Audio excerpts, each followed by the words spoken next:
Good evening and welcome to Mining the Riches of the Parsha. Tonight is Thursday night, June 23rd, 2022.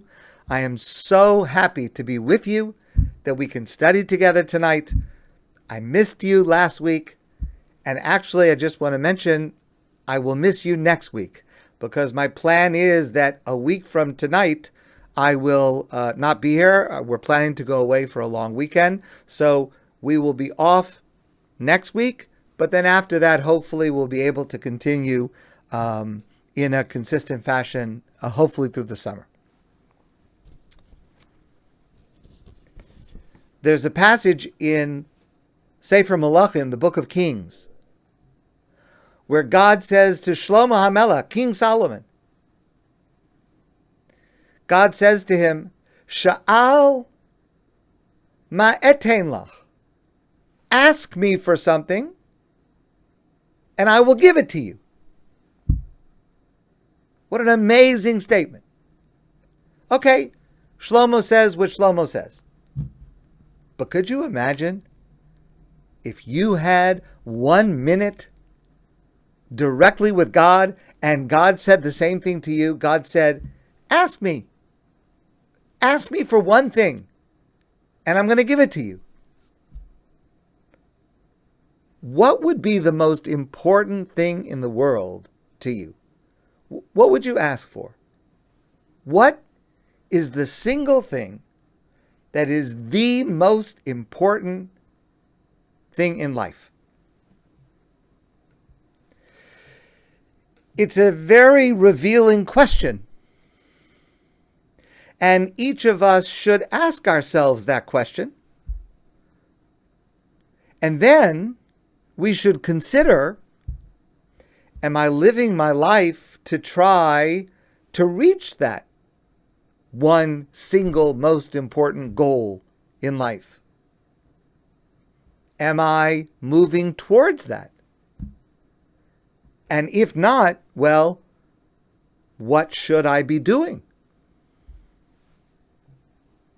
So I want to share another answer to this question that was given by the Rav Yosef Soloveitchik of blessed memory. And he wrote that he learned this lesson from his mother. And he wrote that what he learned from his mother was that the most important thing in life is to feel the presence of the Almighty and the gentle pressure of his hand upon my frail shoulders. For the Rav, that's the most important thing in life. To know, to be certain that we are not alone. And that even in a situation where we cannot rely on others, but we can always rely on God, on the gentle pressure of God's hand on our shoulder. Now, we can work on reaching that goal, if that is our most important goal, as it was for the Rav. We can try to reach that goal in myriad ways, in myriad places, in myriad times. But the one experience that expressly and overtly has this as its goal is prayer. Last week, I had the privilege to attend a conference of rabbis in New Jersey. It was sponsored by Yeshiva University, and it featured Rabbi J.J. Schachter, a tremendously important scholar and teacher and a wonderful, wonderful human being. And there is so much that I gained from that experience, being together with fellow rabbis, learning Torah together, sharing experiences together. I've already started to share some of what I gained, and I hope to share much more in the days and weeks and months to come. But tonight I want to focus on one session that we had that was led by someone else, that was led by Rabbi Menachem Penner. Rabbi Penner is an extraordinary scholar and teacher who presents with a rare level of honesty and emotional depth. And so what I'd like to share with you tonight is partially based on the presentation that he made to us at this conference last week. Because he presented to us, he shared with us, he explored with us a number of ideas, practical suggestions, tools, or to borrow a phrase that I heard from someone else, walking sticks, to assist our prayer to reaching this goal of feeling the gentle pressure of God's hand on our shoulder. So allow me to share with you this evening 7 brief points. It's actually 7 plus 1. I'll explain that later. But for me, this is like having a dessert buffet for dinner, because each of these ideas, for me, is so rich and so sweet. I can't possibly digest them all at one time. Maybe you can. But for me, what I plan to do with the information I want to share with you tonight, I plan to use this for myself as a 7-month plan, a roadmap for myself to focus on 1 point per month, to let it sink in, to try to make it part of me. And you are, of course, welcome to use any and all of this as you see fit. Number 1, there is a subject of Torah study about prayer. Torah study about prayer is very, very important. To study the meaning of the words, to study the themes, to study the structure of prayer, to understand the philosophy of prayer, what are we hoping to achieve with it, to understand the historical background to many of the prayers, to understand the technical details of how we pray. Jewish law discusses this at great length. All of that is very important. But all of that is not going to achieve by itself the goal of making our prayer deeply meaningful. And we certainly can't be doing that while we are praying. So the first idea that I want to share with you is perhaps the most radical and the most transformative. It will change your life if you absorb this. And that is, when we pray, we should focus on the encounter with God, not on the words. The problem that so many of us have with prayer, with making our prayer meaningful, the problem that so many of us have, I'll talk about myself, the problem that I have, is not that I'm missing the understanding of the words, or understanding or the knowledge of the themes or the ideas. That's not what I'm missing. What I am missing all too often is the feeling of standing before God. And that feeling, that moment, that encounter is transformational, even if It's just one moment in the entire prayer. And if I can reach a single moment of that feeling of standing directly before God, that's a successful prayer. One moment. If I have more than that, that's gravy.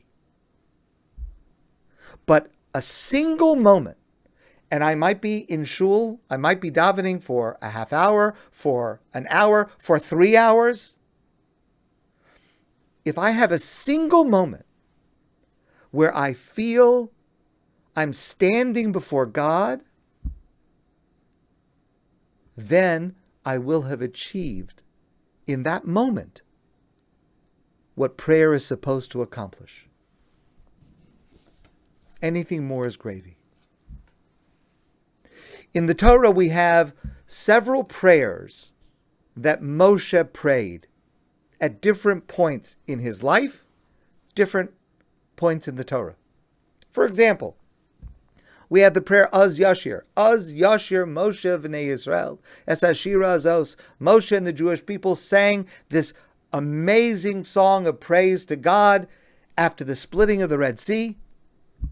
It's a prayer that is poetic, it's melodious, it's beautiful, it's deep. We say this prayer every day in the morning in our prayers. It's a beautiful prayer. In last week's Torah portion, at the end of Baloscha, we have another prayer that Moshe prayed. You'll remember his sister Miriam was sick. His older sister, who had saved his life when he was a baby, she was sick. And Moshe prayed for her. And the Torah says, Vayitzak Moshe el Hashem lemor, and Moshe cried out to God and said, Kael na refa na la. Kael na, merciful God, refa na la. Please heal her. That's it. 5 words, Kael na refa na la. Merciful God, please heal her. 5 words. That's the whole prayer? I mean, Moshe, come on. You can't even get a paragraph, a couple of pages. It's your sister to save her life? 5 words is all? Yes,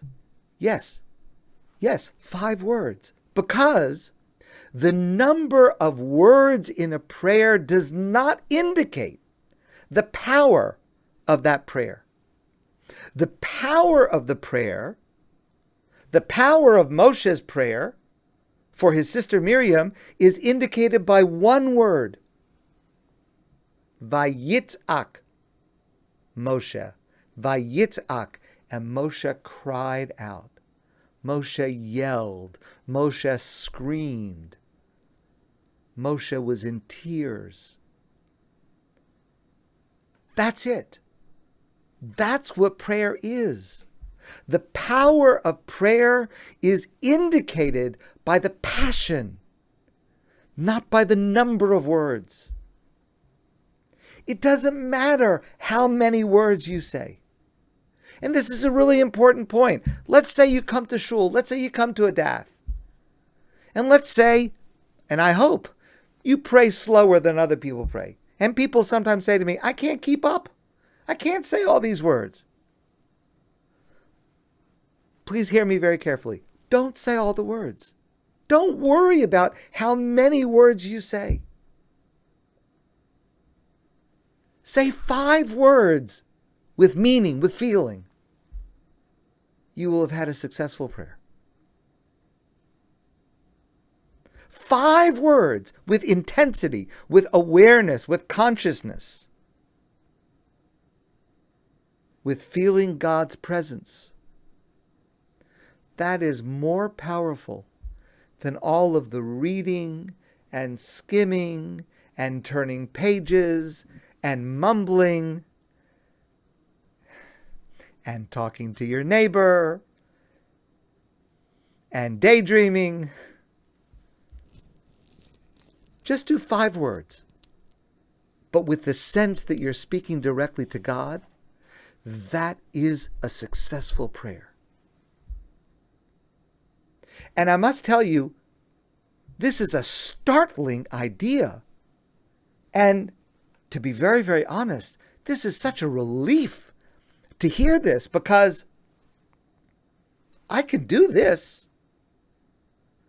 To be able to concentrate on every word for a half hour or an hour or 3 hours?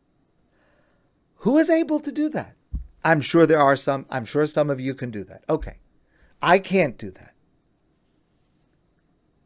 But 5 words, but 1 moment, 1 instant of true, authentic, intimate connection with God, I could do that. I can do that. Yes, more is better. But if I have even 1, even 5 words, that is a meaningful prayer. I can do that. You can do that. And let's reorient ourselves to recognize that if we can do even that, we have succeeded with that prayer. Number 2. So let's start in the right place. And I would suggest the right place to start is the Shemona Esrei, the Amidah, the standing prayer. After all, the physical motions that we use, standing with our feet together as if we're angels, taking 3 steps forward, entering God's presence, 3 steps back at the end, leaving God's presence. Our sages tell us that is the essence of prayer, the Amidah, the standing prayer, the Shemona Esrei. That's the best chance to have this moment. And again, if I'm not concentrating on the whole thing, that's okay. It's all right. If I at least have a moment, that's a success. So I want to share this with you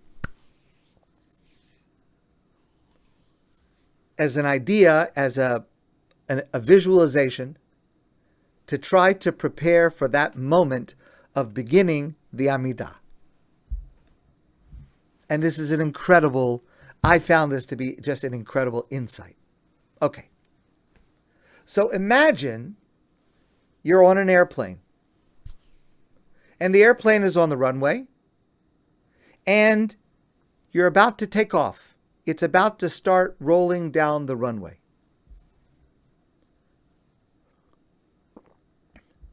But it's pouring rain. It's raining so hard. And you look out the window and you see the runway. You see where the plane is going to go. And you think to yourself, well, on the one hand, yeah, it's supposed to be safe, but there's so much rain coming down on the runway, it looks like it's going to be slippery. How's the plane going to be able to start rolling down so fast? Maybe it'll slip. How is this going to work? And you're a little worried. You're a little concerned. But the plane starts to move. It starts to roll. It goes faster. It goes faster. And it starts to go up. It starts to go up. It starts to go up. And then all of a sudden, you're in the midst of this thick cloud. It's a storm cloud. You're in the midst of this cloud. You look out the window. You can't see anything. There's turbulence. The plane's going up and down. Now you're worried again. It could be very nerve-wracking. It could be a little bit frightening. There's turbulence. It feels uncomfortable. What if there's another plane very close by? We're not going to be able to see it. How is this going to work out? And then comes the moment when you break through the clouds. And it's perfectly clear. And the sun is shining.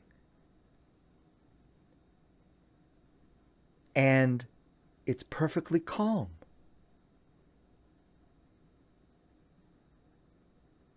And you can look down and you see that storm cloud below you, but you're in the sunshine. And everything is clear. And everything is calm. That is the moment of prayer. That is the encounter with God. Because prayer doesn't separate us from the world. I look down and I see that storm cloud. There are issues, there are storms in my life and in the world. But to be able to see myself that I'm on top of the storm, I'm looking down on it. And where I am above that storm, it's perfectly clear. It's perfectly calm. That's the moment when I'm talking to God. If you can imagine that scene, take a moment and imagine that scene, and then you start the Shemona Esrei. Then you begin the words of the Amidah. And if you have imagined that you're in that moment of breaking clear with this immediate, intimate contact with God at that moment, the words almost don't matter. Doesn't matter what you say. Just imagining that moment, that is prayer. And that's a suggestion for how to reach it, at least for a moment, which is all you need. Number 3. Every time we say the Amidah, the first 3 paragraphs are identical. And those first 3 paragraphs are really the way that we express in 3 different ways, 3 paragraphs, 3 different ways, our relationship with God. The 3rd paragraph, which starts with the words Ata Kadosh, you God are holy,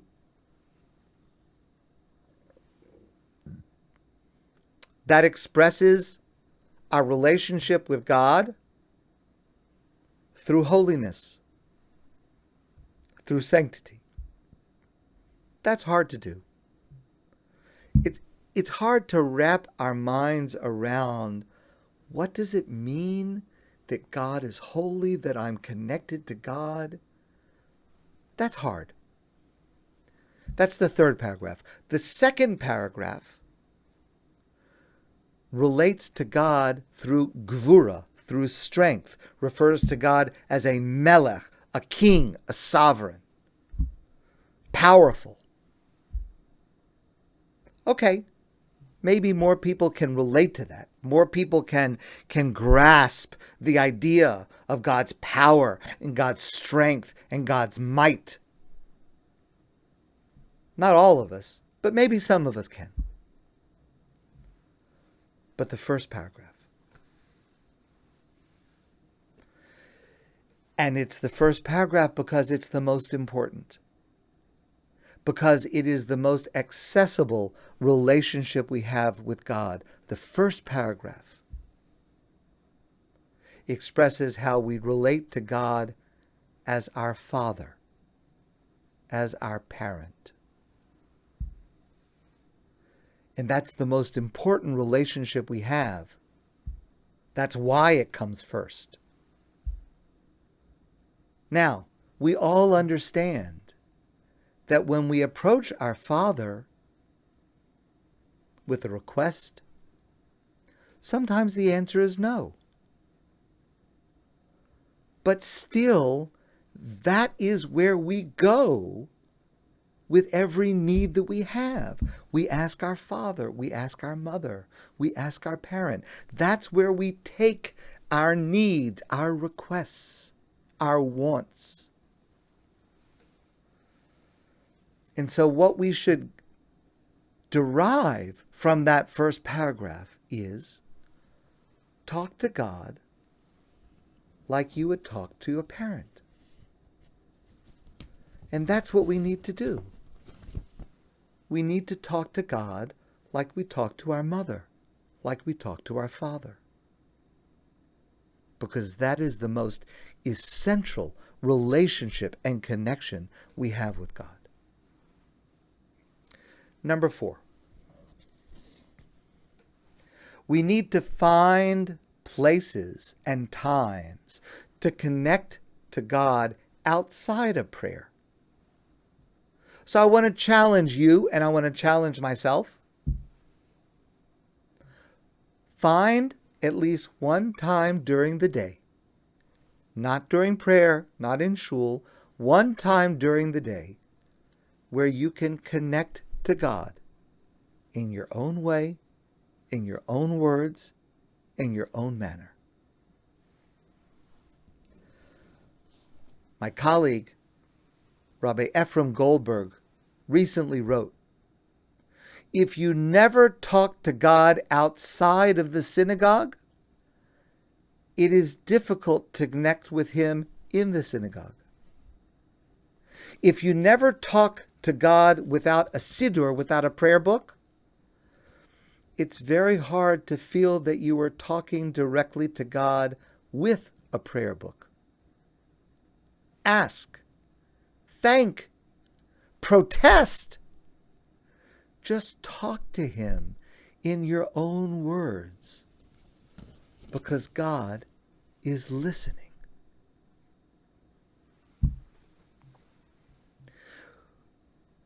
We need to invite God into our world in order to realize I don't have to do it alone. I don't have to bear it alone.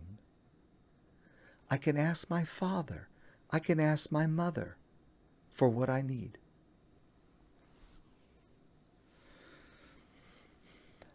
Number 5.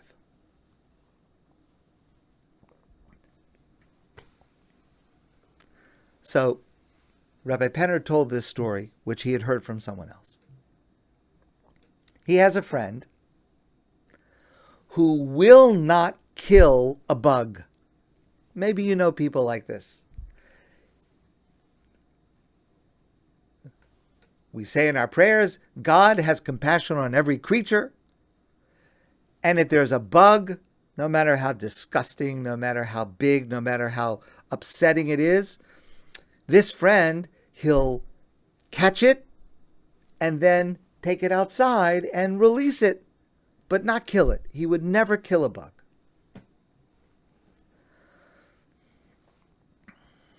I'm not quite on that level.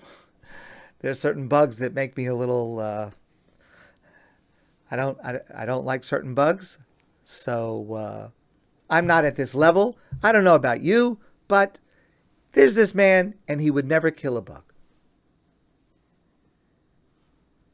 One time it happened that this man was chasing a bug. This was a big, ugly bug in his house. And he was chasing it in order to catch it and then release it outside. It was a big, ugly, frightening looking bug. And he was chasing after it. And whenever this man would lunge towards it, the bug would crawl away very quickly. And he kept trying to run after this bug and chase the bug, and the bug kept running away. And finally, after quite a long time, this man had the bug cornered. He's in a corner, and he's going to reach out his hand and capture this bug and take it outside and release it. And all of a sudden, this thing opens up its wings and just flies over his head, escapes him completely.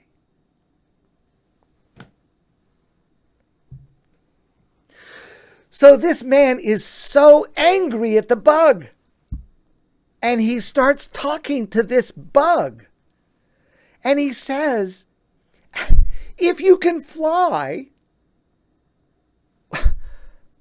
why did you let me chase you all this time? Why did you put yourself in such danger that I was about to catch you? You could have just flown away the first time I approached. You could have escaped.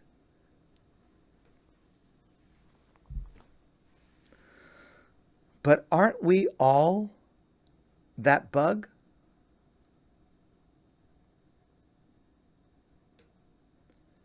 Don't we turn to God to save us only at the last moment when the situation appears to be hopeless?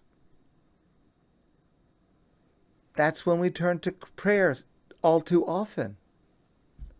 But what about earlier? What about before it was so dire? Why didn't we turn to God then? That's what we should do. To turn to God at the beginning, before it's an emergency. To use a different metaphor that's used by the Rav Soloveitchik, prayer is a romantic encounter with God. It's not a last resort. It should be our first resort. Not because we're desperate, not because everything else has failed, but because we want the connection. We want the relationship. We want the romance of that encounter.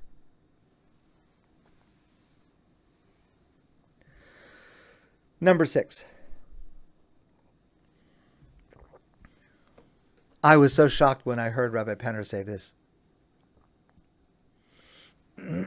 He said for him, the greatest moment that he has when he's praying the Shemona Esrei, the Amidah, he said, is the moment when I realize that I'm not concentrating.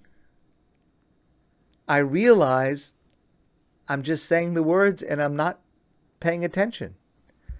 Now, I have to tell you, when I heard him say that, it made me very hopeful because I have lots of those moments. If that's the best, if that's the highlight, I'm in good shape. But he said that moment when I catch myself, that I'm not concentrating in the middle of the prayer, that can be the most powerful, because when you realize that you're lost, when you realize that you're daydreaming because you're worried about something, you're anxious about something, you're distracted, preoccupied about something else going on in your life or in the world, and you're not concentrating on the prayer, that's the moment when you should say to yourself, now I'm going to quote Rabbi Penner's words. These are not necessarily the words that I would use, but this is how Rabbi Penner told this. He said, that's the moment when I say to myself, you idiot! You're standing before God right now. The one who can actually help with that issue that you're thinking about, that you're preoccupied by, that you're distracted by, that you're worried about, that you're afraid of. And I'm spinning my wheels, thinking about this other subject. Ask God. You're in the middle of the prayer. Ask God for help with that issue that is distracting you.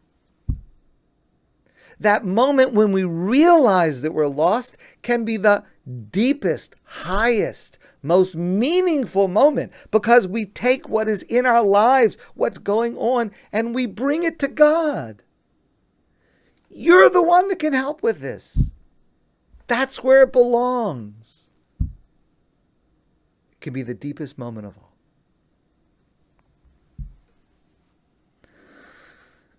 Finally, number 7.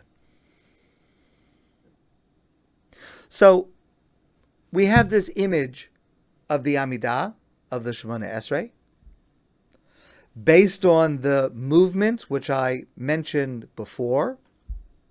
Before we begin, we take 3 steps forward. As we conclude the prayer, we take 3 steps back. The normal way we understand this, which is what I intimated when I mentioned this earlier, when I take 3 steps forward, I should imagine in my mind I'm walking into God's office. I have a meeting with God. I'm approaching God. When I take 3 steps back, the meeting is over.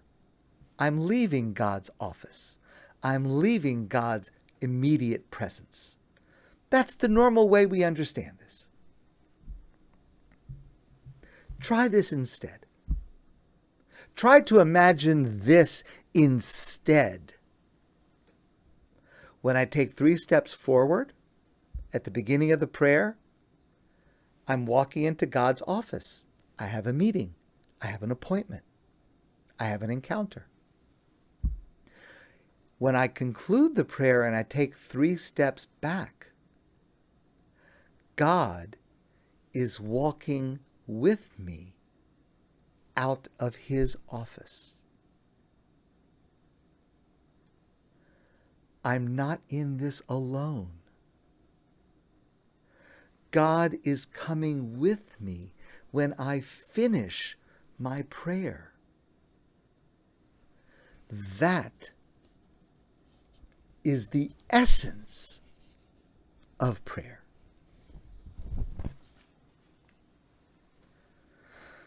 So I said to you, it's 7 plus 1.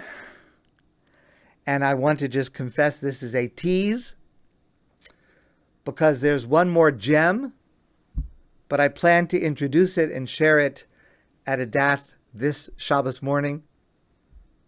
It's not that I want to keep it from you, but it's really only relevant if you're going to be in the room at that moment. So there's one more idea to talk about. But what I've tried to provide to you and to me, these are walking sticks. So try one or more at your own pace. And I would appreciate it if you would let me know what, if any, effect it has on your prayer. I can tell you, in the week and a half since I heard Rabbi Penner speak, it has made a tremendous difference in my prayers. And I hope that that's only the beginning. My friends, I want to wish you a beautiful evening and a fantastic Shabbos. And I look forward to seeing you soon in person.